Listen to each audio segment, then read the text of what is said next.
Hi everyone, this is Aprajita from evidyarthi.in and let's start the question answers or exercise of your chapter number 1, the Indian Constitution from your book Civics. तो चलिए सबसे पहला question start करते हैं. Why does a democratic country needs a constitution?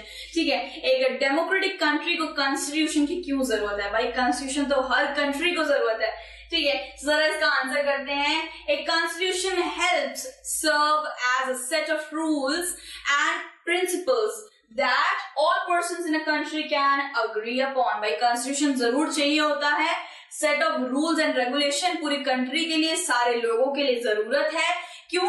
जिससे country regulate हो पाए, जिससे कोई भी इंसान ये ना बोले कि भाई मेरे राइट ज्यादा है तेरे कम है, और रेगुलेशन रह पाए पर्टिकुलर कंट्री में. इसलिए कॉन्स्टिट्यूशन दर्ज होता है, कॉन्स्टिट्यूशन आ जाता है एक रोल प्ले करने. ठीक है, फिर आता है it defines the right of a citizen over state another person. यानी कि कॉन्स्टिट्यूशन क्या करता है? हमारे राइट्स रखता है. हमें हमारे राइट्स रखने का अधिकार है. भाई एक पर्टिकुलर इंडिविजुअल को, सारे इंडिविजुअल्स को इक्वल राइट्स दिए जाते हैं और कोई भी स्टेट, कोई भी गवर्नमेंट हमसे हमारे हक नहीं छीन सकता है.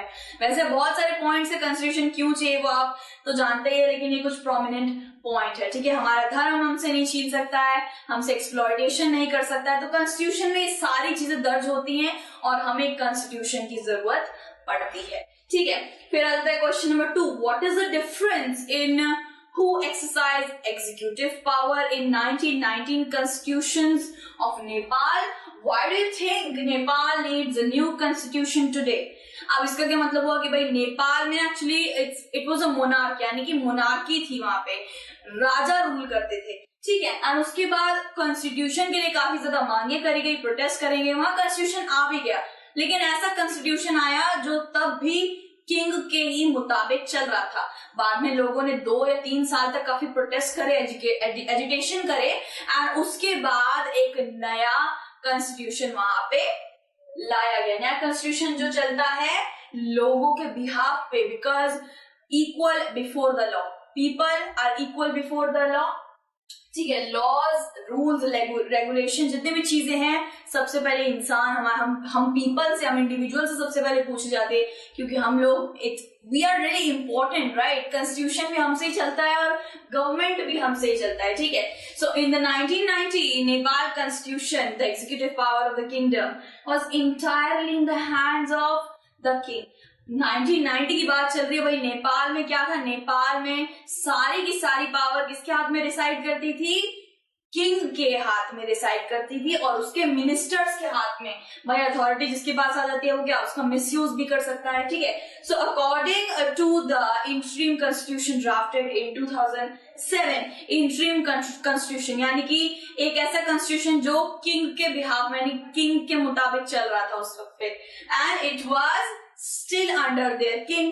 ठीक है, so people protested for a real constitution, for a real democratic constitution with a government, यानी कि गवर्नमेंट के साथ एक पर्टिकुलर गवर्नमेंट चाहिए जो सबके हित में काम करती है, जो सबके साथ क्या रखती है? इक्वालिटी रखती है. और हमारे डेमोक्रेटिक कंट्री में एक बिल्कुल सच्चा रियल वाला कॉन्स्टिट्यूशन चाहिए हमें. ठीक है, सो नेपाल में क्या हुआ था आपको पता चल गया. नेपाल में 1990 के वक्त पे किंग थे, और फिर उसके बाद वापस कॉन्स्टिट्यूशन लाया गया, लेकिन वो किंग के मुताबिक चलता था. फिर एक रियल वाला कॉन्स्टिट्यूशन आ गया था 2015 तक.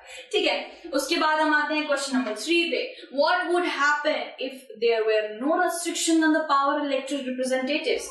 इलेक्टेड रिप्रेजेंटेटिव्स कौन होते हैं? भाई जो लोग इलेक्ट करते हैं. समझ लीजिए मुझे किसी मुद्दे पे बात करनी है पार्लियामेंट में.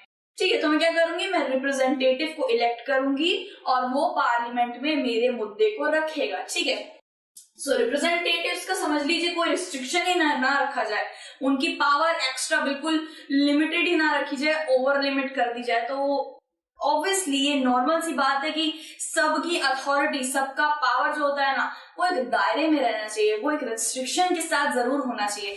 और नो रेस्ट्रिक्शन हो जाए तो क्या होगा जरा देखते हैं. If there are no restriction on the power of the elected representative, the leader might misuse the power given to them. ठीक है, the Indian constitution provides safeguard against this misuse of power by our political leaders. The constitution lays down the rule that guards the citizen against misuse of power. ठीक है, तो यहाँ पे ये बताया गया कि कोई भी पॉलिटिकल लीडर हो, कोई भी रिप्रेजेंटेटिव हो, ऑब्वियसली पॉलिटिकल लीडर भी हम लोगों से ही इलेक्ट होते हैं, पीपल से ही इलेक्ट होते हैं.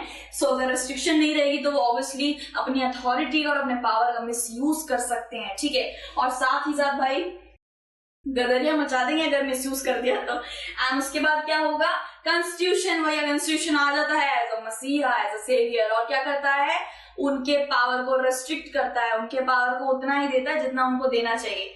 रिस्ट्रिक्शन कॉन्स्टिट्यूशन ही डालता है. एंड क्या करता है, उनके ले डाउन द रूल्स, यानी कि उनके रूल्स को ले डाउन करता है, गार्ड करता है, हर एक इंसान को गार्ड करता है against the misuse of power, against the misuse of power of any political leader or representative. कोई भी भाई हम पे चढ़ने की कोशिश करे या फिर कोई भी हमें दबाव करने की कोशिश करे तो भाई सबसे पहला सेवियर आपको याद रखना है कॉन्स्टिट्यूशन ही है. ठीक है, सो हमने जितने भी इंपॉर्टेंट क्वेश्चन थे वो हमने कर लिए हैं इस चैप्टर के. अगर आपको स्टडी रिलेटेड हेल्प चाहिए तो आप evidyarthi.in की वेबसाइट पे जाकर देख सकते हैं भाई. सारी हेल्प उपलब्ध है वहां पे, सैम्पल पेपर्स, क्वेश्चन पेपर्स, ई बुक, सब कुछ आपको वहीं पे मिल जाएगा. इट्स टोटली फ्री एंड मिलेंगी एक ऑसम मजेदार चैप्टर के साथ. टिल देन अपना ध्यान रखिए. Take care, bye bye.